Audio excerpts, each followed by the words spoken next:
There are moments when life feels like it has stopped moving, as if you are standing in the middle of a crowded street while everyone else rushes past you. You watch others chase opportunities, build relationships, and reinvent themselves while you remain frozen, unable to take the next step. This paradox, being alive yet feeling motionless, creates a quiet kind of suffering. It is not dramatic, but it is heavy. And perhaps the most unsettling part is that you cannot even explain why. Have you ever asked yourself why you feel stuck, even when nothing is visibly wrong? Why you wake up, go through the motions, and yet sense that something essential is missing? Why your mind keeps circling the same thoughts, replaying the same doubts, as if you are trapped in a loop? These questions are not just about productivity or success. They are about identity, meaning, and the invisible forces that shape our inner world. Psychology offers us a lens to understand this state.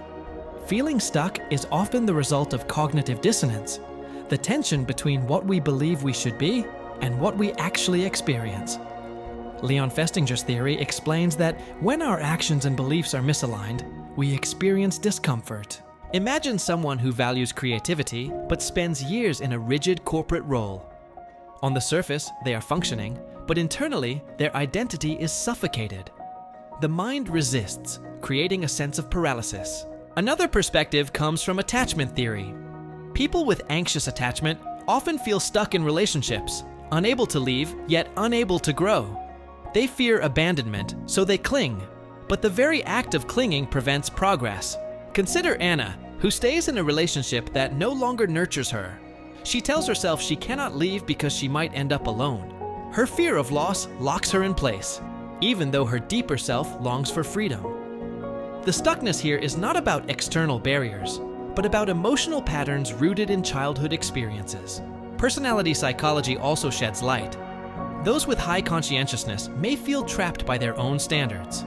They set rigid expectations, and when reality does not match, they freeze. Take David, a perfectionist writer. He dreams of publishing a book, but every draft feels inadequate. His inner critic whispers that he is not ready, so he edits endlessly, never releasing his work. His paralysis is not laziness. It is the weight of his own ideals. From a cognitive behavioral perspective, being stuck often comes from learned helplessness, a concept introduced by Martin Seligman. When people repeatedly face situations where their efforts do not change outcomes, they begin to believe that nothing they do matters. This belief becomes self-fulfilling. Imagine someone who has tried multiple times to start a business, only to fail. Eventually, they stop trying altogether, convinced that success is impossible. The stuckness is not in reality, but in perception. Yet, there is another layer: existential psychology. Viktor Frankl argued that humans are driven by the search for meaning. When life feels empty, we experience an existential vacuum. This is not depression in the clinical sense, but a quiet erosion of purpose. You may have food, shelter, and stability, but without meaning, you feel stagnant. The stuckness here is spiritual, a hunger for significance that routine cannot satisfy. So, what does this mean for you? Perhaps your feeling of being stuck is not a flaw, but a signal. It is your psyche telling you that something is misaligned. Maybe your values and actions are out of sync.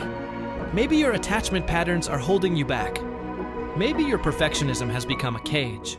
Or maybe you are searching for meaning in places that cannot provide it. The truth is, being stuck is not the end of the road. It is a mirror. It forces you to confront the gap between who you are and who you want to be. And while the discomfort is real, it is also an invitation. An invitation to pause, to reflect, to realign. To ask yourself, what do I truly want, and what am I afraid of losing if I move forward? If you are watching this, perhaps you already sense that your life deserves more movement, more authenticity, more meaning. The challenge is not to escape the feeling of being stuck, but to listen to it. Because sometimes, the very place where you feel trapped is the doorway to transformation. And if this reflection resonates with you, consider subscribing. Not because it will solve your stuckness, but because together we can keep exploring the hidden dynamics of human behavior and maybe, just maybe, find the courage to move again.